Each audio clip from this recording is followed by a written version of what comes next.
Hello everyone, स्वागत जोया के 30वें episode में हम देखते हैं कि दिया, मोक्ष और निशिगंधा इन तीनों के फेरे हो जाते हैं। अब पंडित जी मोक्ष से निशिगंधा की मांग भरने के लिए बोलते हैं। यह देखकर निशिगंधा बहुत ज़्यादा खुश हो जाती है।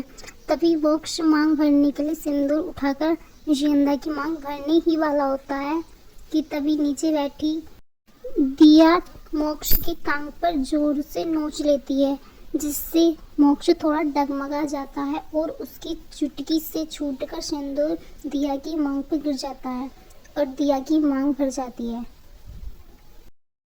और दिया मोक्ष की पहली सुहागन बन जाती है। फिर निशिगंधा मोक्ष को मांग भरने के लिए बोलती है और मोक्ष निशिगंधा की भी मांग भर देता है। मांग में सिंदूर देखकर निशिगंधा बहुत ज़्यादा खुश होती है। वह देखती है कि मेरा 16वां श्रृंगार पूरा हो गया। तभी उसकी नज़र नीचे बैठी दिया पर पड़ती है, तो वह देखकर बहुत ज़्यादा चौंक जाती है। वह सोचती है कि इसको तो मैंने मार दिया था, यह जिंदा कैसे है। अब वहाँ पर खड़े सभी लोगों को चारों तरफ का सब कुछ दिखाई देने लगता है। तभी मोक्ष भी दिया को देखता है और दिया मोक्ष से बोलती है कि मैं तुम्हारी सुहागन हूँ। मोक्ष मना करता है कि तुम मेरी पत्नी कैसे हो सकती हो, मेरी बीवी तो निशिगंधा है। मैंने निशिगंधा के साथ 7 फेरे लिए हैं, मैंने उसकी मांग भी सिंदूर भरा। तब दिया बोलती है कि तुम्हारी पहली सुहागन मैं हूँ। तभी मोक्ष के पिता आगे आते हैं और बोलते हैं ये शादी धोखे की है। ऐसे कोई भी लड़की आकर ये बोले कि मेरी तुम्हारे साथ शादी हुई है तो हम मान लेंगे, तुम्हें तो जेल में डलवा देना चाहिए। तब दिया बोलती है कि पापा जी आप मुझे कहीं भी डलवा दीजिए, लेकिन उससे पहले आप सब ये समझ लीजिए कि मैं भी मोक्ष की पत्नी हूँ।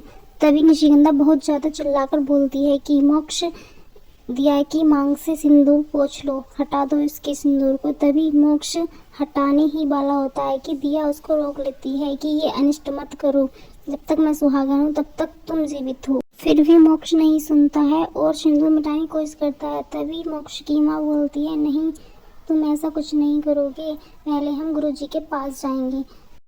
तब मोक्ष के माता पिता और दिया और निशिगंधा तीनों गुरुजी के पास पहुंच जाते हैं। वहां जाकर निशिगंधा बहुत ज़्यादा डरती है क्योंकि वहां पर पूजा की कुछ सामग्री रखी होती हैं। तब मोक्ष वहां बोलता है कि ये शादी लीगल नहीं है, इसने धोखे से शादी की है, मैं इस शादी को नहीं मानता हूँ, निशिगंधा ही मेरी पत्नी है। तब पंडित जी बोलते हैं मुझे मोक्ष की कुंडली दिखाइए, मैं कुंडली देखकर बताऊंगा।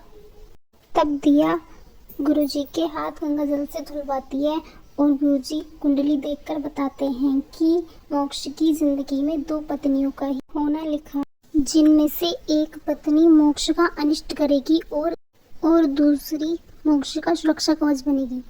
वीडियो पसंद आए तो लाइक और सब्सक्राइब कीजिए। मिलते हैं आपसे नेक्स्ट वीडियो में।